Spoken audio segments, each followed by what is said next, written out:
Deus quer que você, meu ouvinte, meu querido, que esta palavra chegar até você, quer que você seja dele.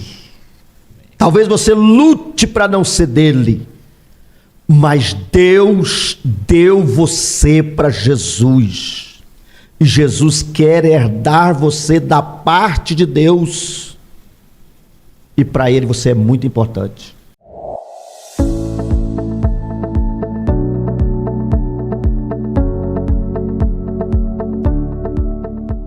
Olha que interessante essa palavra dita pelo próprio Jesus no Evangelho de Lucas, no capítulo 6, o verso 46 a seguir. Olha, você pode acompanhar também aqui na tela. E por que me chamais Senhor, Senhor, e não fazeis o que eu digo? Qualquer que vem a mim e ouve as minhas palavras e as observa, eu vos mostrarei a quem é semelhante. Olha, essa palavra, pastor Sebastião, ela já não só posiciona Jesus, mas como posiciona os homens. E aqui nós começamos já esse entendimento que qual é como essa palavra posiciona Jesus, como me chamam de Senhor. Então quer dizer, quando ele diz aqui que alguns chamam ele de Senhor, mas não observa ou não obedecem, é porque tem aqueles que obedecem. Claro. Então nós já começamos a ver que Jesus é Senhor, e já começamos a ver que tem homens que o obedecem, tem homens que não obedecem. E aí existem várias consequências, e eu já tenho aqui várias perguntas e questionamentos que já começa, por exemplo, se Jesus é Senhor e tem os que obedecem, os que não obedecem, senão que eu posso escolher, então o que eu vou fazer, o que eu quero, né? O que o senhor nos diz, pastor? Já nesse posicionamento desse texto que acaba sendo algo forte para nós, né? Claro, Jesus ele principia sua fala aí, chamando a atenção de uma vez, né, dizendo: por que me chamais Senhor, Senhor, e não fazeis o que eu digo, o que eu vos mando, né? Porque Senhor é aquele que é o patrão, é aquele que governa, é aquele que manda, é aquele que dita, né? E servo é aquele que denomina o outro como seu Senhor. E para nós chamarmos a Jesus de Senhor, precisamos fazer o que Ele manda, porque senão a nossa prática não é conforme, não está à altura da nossa confissão, da nossa fala, né? Uma vez que chamamos Ele de Senhor, precisamos fazer o que Ele manda que nós façamos, né? E tudo que a gente lê na Bíblia, irmão João, tudo que a gente lê na Bíblia, de Gênesis a Apocalipse, tudo é acerca de Jesus, ou da sua obra, ou da sua vontade. Tudo. Se nós pegarmos a Bíblia de Gênesis a Apocalipse, se nós lermos a lei de Gênesis a Deuteronômio, nós vamos encontrar ela falando para nós de Jesus, apontando para Jesus. Em tudo ela está falando sobre Jesus. Se nós pegarmos os livros históricos ali, de Josué até Esther, nós vamos encontrar esses livros históricos nos contando histórias que nos conduz a Jesus. Se nós pegarmos os livros poéticos de Jó a Cantares de Salomão, são palavras poéticas, são cânticos, mas são inspiradas E todas essas escrituras falam de Jesus. Se passarmos para os profetas de Isaías, até o último profeta do Velho Testamento, Malaquias, nós vamos encontrar profecias que apontam para Jesus. E assim, se nós passarmos para o Novo Testamento, as quatro versões do Evangelho de Cristo, Mateus, Marcos, Lucas e João, vão apresentar Jesus. Se nós olharmos para o livro de Atos dos Apóstolos, conta para nós os atos que o Espírito Santo efetuou usando os apóstolos para a glória do nome de Jesus.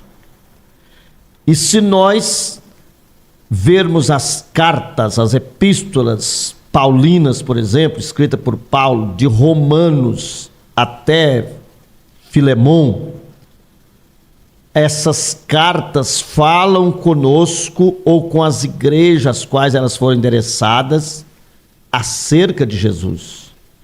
Se nós observarmos as epístolas universais de Hebreus, a Judas, o penúltimo livro da Bíblia, veremos ali as epístolas universais, que são cartas endereçadas aos crentes universalmente em qualquer país, em qualquer lugar que tiver, insistindo conosco quanto a Jesus. E se pegarmos o último livro da Bíblia, Apocalipse, o livro da Revelação, esse livro também nos mostra Jesus glorificado, né? E designando as coisas futuras que devem acontecer ainda.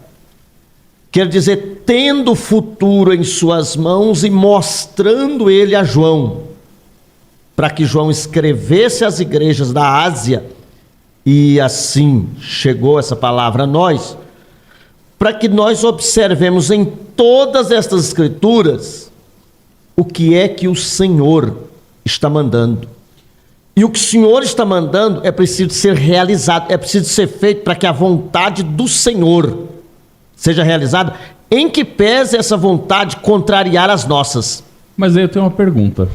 Como que o Antigo Testamento, Jesus não tinha nascido ainda, fala de Jesus? Como é que é possível, por exemplo, porque Jesus não tinha nascido em Gênesis, nem em Êxodo, nem Levítico, nem Número, não tinha nascido em Jó, né? O senhor falou dos livros históricos. Como que é possível o Antigo Testamento falar de Jesus se ele não tinha nascido ainda? É uma pergunta muito importante. A Bíblia diz em Apocalipse 1:3, capítulo 1, verso 3, diz: bem-aventurado o que lê e o que ouve e guarda as palavras desta profecia. A Bíblia é chamada de o livro da profecia. Então, o Velho Testamento aborda Jesus, aponta para Jesus, fala de Jesus profeticamente. Profeticamente. Tipologicamente também, né? Com vários tipos, figuras. Tipologia. Né? O que é tipologia, pastor? Tipologia é uma figura, é uma sombra, né? É um assunto que ilustra um outro assunto, né? Então é como tá no Antigo Testamento profeticamente, tá falando sobre Jesus, né? Antes dele ter nascido como homem, mas ele já existia. E não só existia, como também, se nós observarmos na história, irmão João, Adão, o primeiro homem, ele não está antes de Jesus, que nasceu de Maria. E na história ele está após Jesus. Por que ele está após Jesus? Porque a Bíblia diz que Jesus é o Cordeiro Imaculado preparado para o sacrifício antes da fundação do mundo. Peraí. Antes da fundação do mundo. Agora aqui a gente começa a pegar um ponto aqui importante. Porque a pessoa abre a Bíblia e ela acha que está em ordem cronológica e de acontecimento, porque a primeira pessoa, as pessoas nem leem a Bíblia, né? Porque se lesse ia entender mais. Mas olha assim, não, se Deus criou o mundo aqui, Jesus nasceu, né, logo no início do Novo Testamento, então antes não tinha Jesus. O pastor acabou de dizer o seguinte, presta atenção, Jesus está antes de Adão.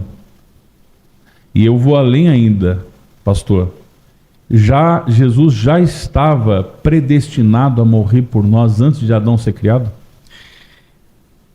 Não só é predestinado, preparado, como em efeito de sustentação da raça humana, ele já havia morrido. Ó. Ele já havia morrido. Antes de ser criado Adão.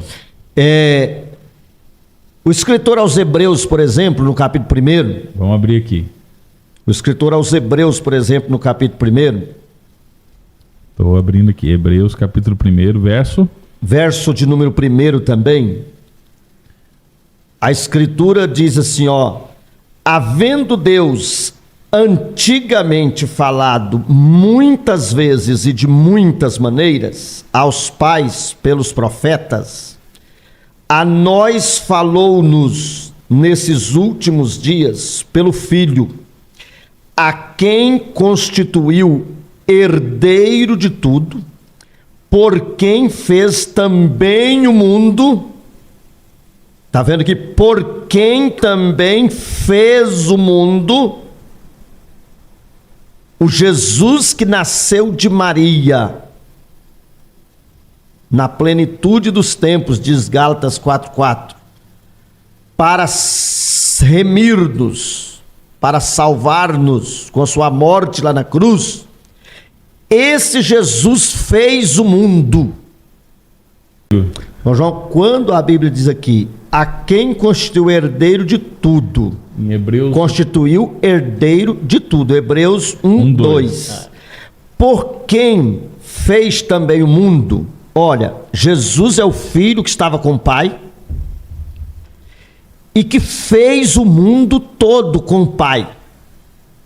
E Deus o constituiu herdeiro de tudo.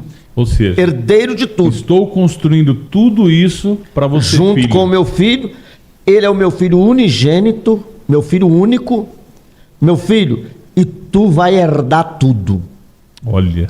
Quanto aos Deus. nossos irmãos, quanto aos nossos amigos, quanto a mim, irmão João, quanto a você, quanto ao irmão Marinho, quanto ao irmão Jaime que está ali conosco, o Vinícius que está trabalhando duramente ali nos ajudando a fazer essa programação, a irmã Carla, ao Deus constituir o filho herdeiro de tudo, Deus quer que o seu filho herda a mim, herda eu, para mim ser dele. Amém. Herde você, irmão João, para você ser dele. Herde os nossos amigos para ser dele. Deus quer que você, meu ouvinte, meu querido, que esta palavra chegar até você, quer que você seja dele. Talvez você lute para não ser dele, mas Deus deu você para Jesus. E Jesus quer herdar você da parte de Deus. E para ele você é muito importante.